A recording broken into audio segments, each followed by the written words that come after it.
Salam sejahtera, Shalom, Jemaat GKI Layur maupun Bajeng Grand Wisata. Kita akan menyediakan waktu sejenak untuk menghampiri hadirat Tuhan dan mendengarkan suaranya. Mari kita berdoa. Bapa Surgawi, kami bersyukur untuk hari yang baru. Kami bersyukur untuk kehidupan yang Tuhan masih anugerahkan.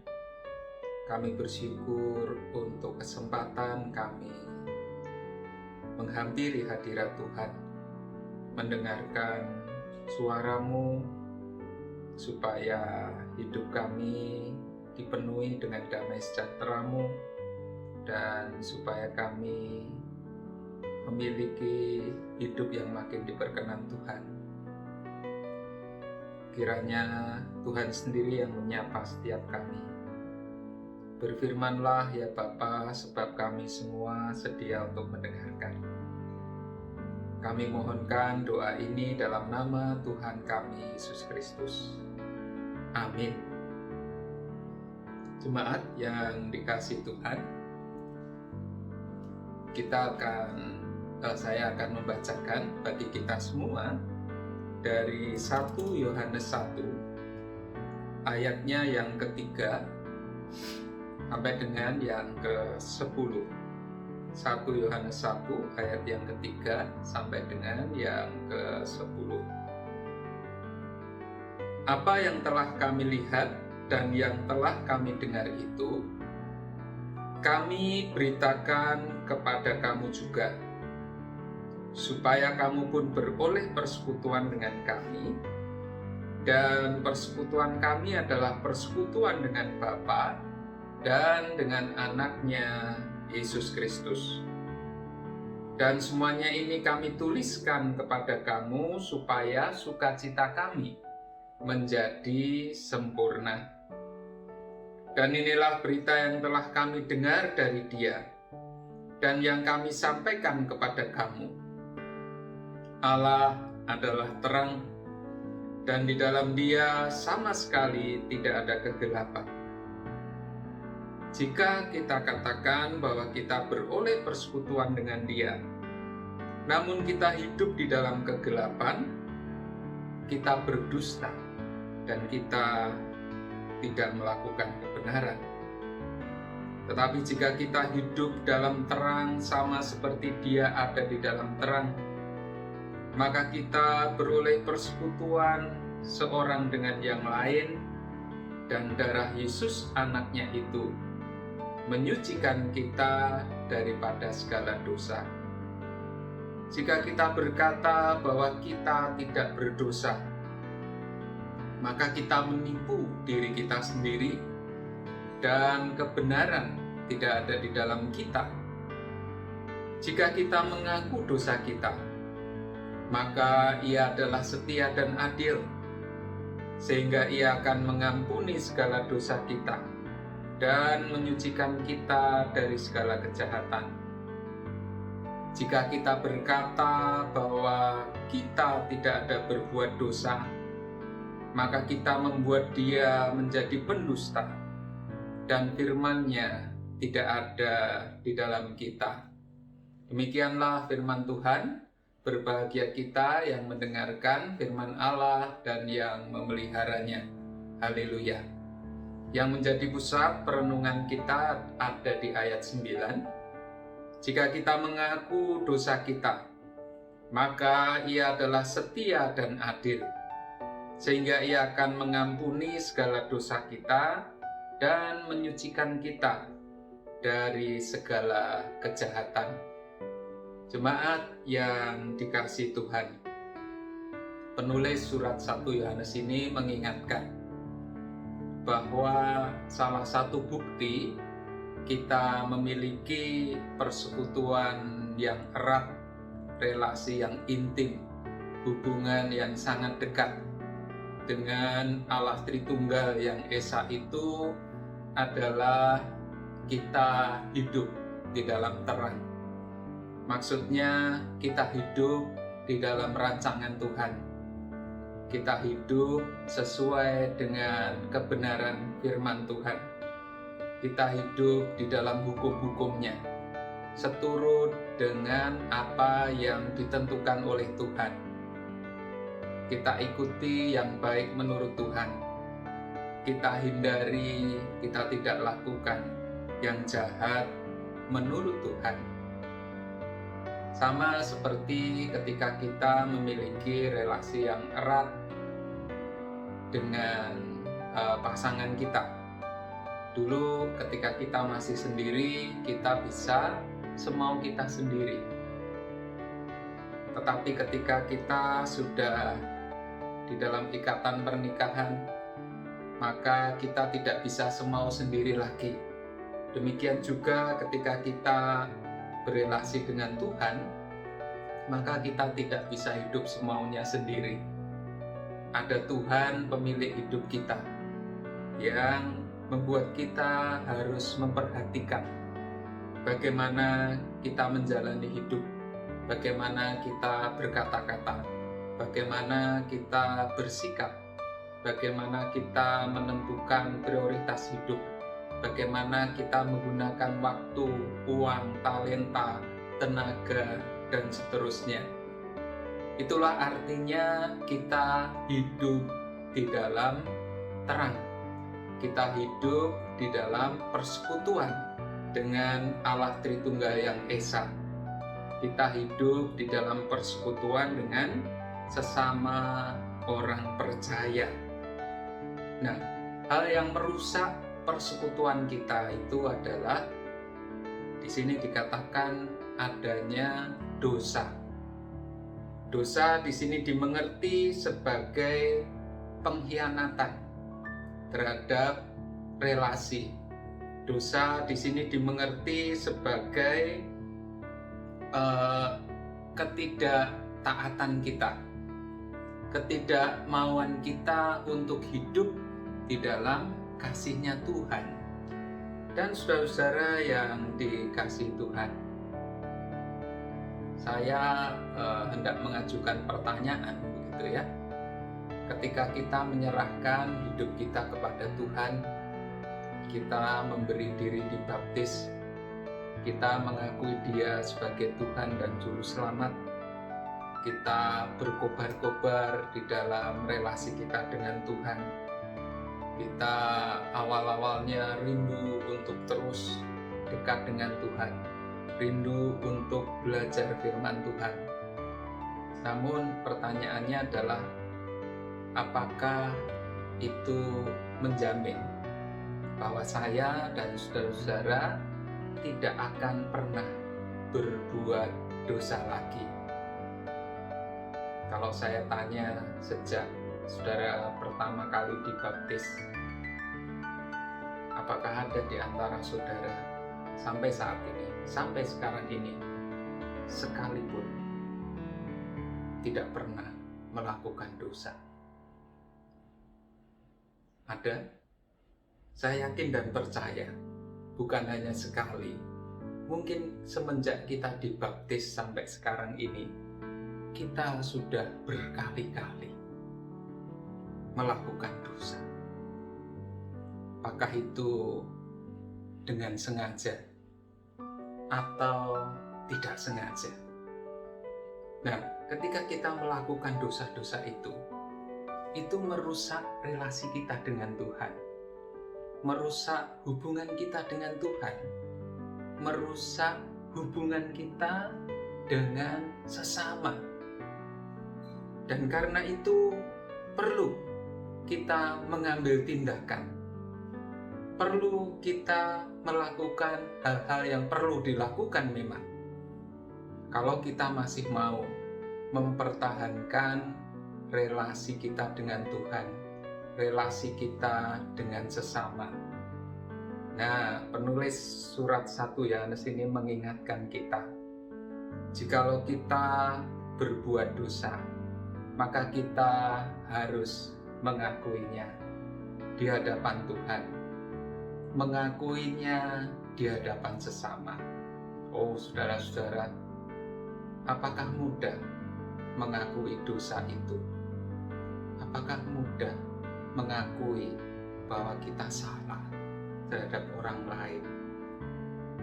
Mari kita lihat contoh kehidupan Saul. Ketika Saul ditegur oleh Samuel karena dia tidak menunggu Samuel, tidak menunggu kehendak Tuhan, Saul mengajukan alasan. Yang kedua, ketika diberi perintah yang baru untuk memusnahkan orang Amalek, ternyata nggak dilakukan dan Samuel menegurnya, Saul mencari alasan. Bagaimana dengan Daud? Ketika dia berzina dengan Batseba, dia tidak menyadari dosanya.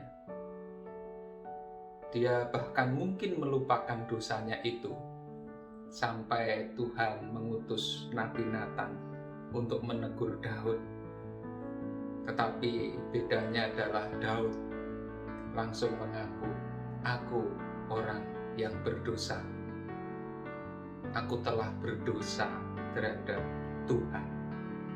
Atau contoh di dalam Perjanjian Baru, di masa akhir hidupnya, Paulus, rasul yang besar itu, yang telah mengabarkan Injil, yang telah hidup sedemikian rupa, menderita sedemikian rupa karena Injil, mengakui bahwa di antara para rasul, di antara semua manusia, dia mengatakan di Timotius, surat 1 Timotius itu, bahwa akulah yang paling berdosa. Nah, jadi saudara-saudara, salah satu ciri kita memiliki persekutuan dengan Allah, dengan sesama, itu adalah adanya kerelaan, adanya kerendahan hati, adanya kemauan untuk mengakui akan kesalahan dan dosa-dosa yang kita lakukan. Tetapi itu sekali lagi memang bukan hal yang mudah. Kita perlu melatihnya. Saya tidak mengatakan bahwa dengan demikian kita bebas berbuat dosa. Tidak, saudara-saudara. Kalau orang memiliki persekutuan yang erat dengan Tuhan itu, dia tidak hobi berbuat dosa. Dia tidak terus-menerus berbuat dosa.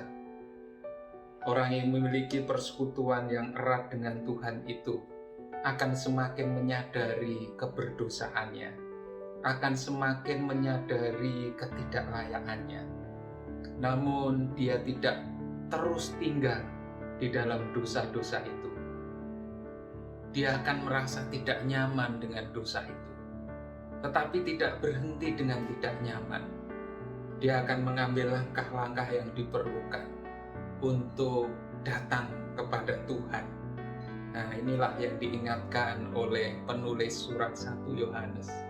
Jika kita mengaku dosa kita, saudara yang dikasihi Tuhan, mari kita setiap hari, setiap waktu menyediakan waktu untuk menganalisa diri kita.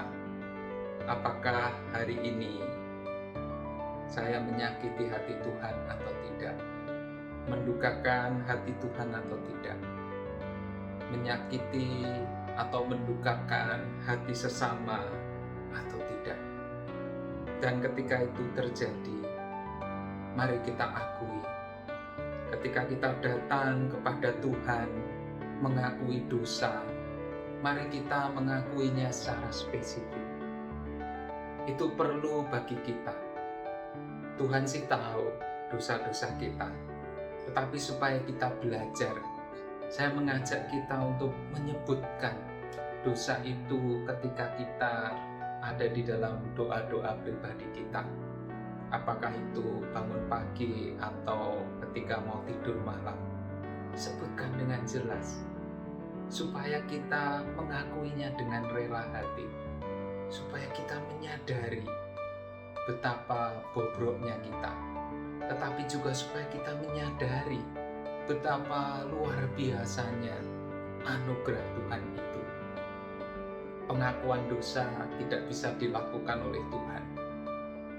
Pengakuan dosa harus kita sendiri yang melakukan. Tuhan hanya mengingatkan, Roh Kudus mengingatkan. Tugas kita adalah mengakuinya dengan eksplisit, dengan jelas. Jangan hanya katakan, Tuhan ampunilah dosa saya hari ini semuanya. Tapi mari kita sebutkan satu persatu. Itu akan membuat kita memperbaiki. Itu akan membuat kita semakin malu di hadapan Tuhan, tetapi juga semakin merasakan pengampunan Tuhan. Merasakan kasih Tuhan yang luar biasa itu, yang memberi kita kesempatan untuk melangkah dengan tekad yang baru, supaya tidak jatuh di dalam kesalahan dan dosa yang sama. Karena itu dikatakan Allah itu setia dan adil. Setia mau mengampuni dosa kita. Setia mau memberi kesempatan yang baru kepada kita. Setia untuk menuntun dan membimbing kita untuk lepas dari kejahatan dan dosa itu dan semakin merasakan hubungan yang makin intim dengan Tuhan. Tapi kalau kita bandel, di situ dikatakan Allah itu setia dan adil. Artinya setiap dosa-dosa yang kita lakukan itu, kita juga akan menanggungnya. Dalam pengertian atau contoh lah, misalnya kalau ada seorang hobinya itu menipu, ngomongnya tidak benar, berbohong kepada teman-teman, pada sesamanya, banyak korban, dan kemudian dia benar-benar percaya kepada Tuhan Yesus, benar-benar mengakui dosanya, benar-benar datang kepada Tuhan. Sebesar apapun dosanya, bahkan yang lebih besar daripada itu, Tuhan ampuni, Tuhan setia. Tetapi Tuhan juga adil. Apakah ketika sudah diampuni, terus kemudian dia datang kepada orang-orang yang pernah dibohongi dan ditipunya itu serta-merta mereka menjadi percaya? Oh, tentu tidak. Ada yang mau memberi kesempatan lagi, ada yang tidak memberi kesempatan lagi. Nah, itulah adilnya Tuhan. Kalau kita bandel, saudara-saudara, hidup di dalam dosa, ingat, dosa itu akan merusak kita. Kalau kita tidak mematikan dosa, dosa itu yang akan mematikan kita. Kalau kita tidak menghancurkan dosa, dosa itu yang akan menghancurkan saya dan saudara-saudara. Itulah adilnya Tuhan. Jadi kita tidak bisa main-main dengan dosa, karena dosa itu melawan hukum Tuhan. Dosa itu tidak menghidupkan, tetapi mematikan. Itu keadilannya Tuhan di situ.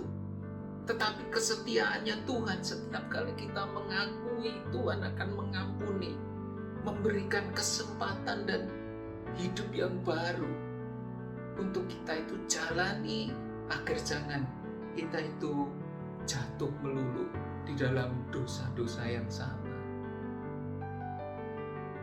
Karena itu, saudara-saudara, hari ini mari kita sama-sama menyadari untuk memiliki sikap yang tidak memandang remeh dosa. Kita dipersekutukan dengan Allah Tritunggal yang Esa, yang adalah terang itu, yang Maha Kudus itu. Maka mari kita menata hidup kita kembali. Jangan biarkan relasi kita yang indah, intim, erat dengan Tuhan dan dengan sesama itu dirusak oleh dosa-dosa kita, oleh kebiasaan-kebiasaan buruk kita, oleh kebandelan kita, oleh ketegar tengkuan kita yang tidak mengakui dosa, yang tidak mau berbuat apapun untuk itu. Mari saudara-saudara yang dikasih Tuhan, jikalau memang saya dan saudara-saudara masih rindu memiliki persekutuan yang erat persekutuan yang intim dengan Allah dan dengan sesama, ada penghalang yang harus kita singkirkan, yaitu dosa-dosa kita. Kiranya hidup kita makin dikuduskan. Kiranya dosa-dosa yang ada di dalam diri kita semakin kita matikan, karena kita menyadari betapa luar biasanya anugerah Tuhan, betapa indahnya bersekutu dengan Tuhan itu.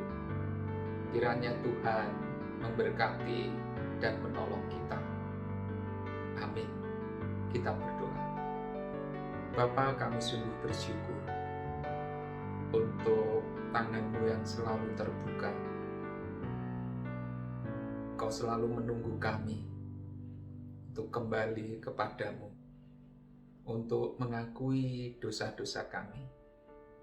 Engkau menunggu kami untuk Engkau sucikan. Tuhan tidak ingin kami terus-menerus hidup di dalam kubangan lumpur dosa. Tuhan ingin kami hidup dalam damai sejahtera Tuhan. Mampukan kami terus ya Tuhan untuk mengulurkan tangan kami, dibimbing Tuhan. Mampukan kami dengan kuasa Roh-Mu yang kudus mematikan segala dosa, kesalahan, cacat celah, semua hal yang menghalangi relasi kami dengan Engkau, relasi kami dengan sesama kami. Mohon berkat dan bimbingan Tuhan di dalam kami menjalani hidup kami hari lepas hari. Di dalam nama Tuhan kami Yesus Kristus, kami naikkan doa kami ini. Amin.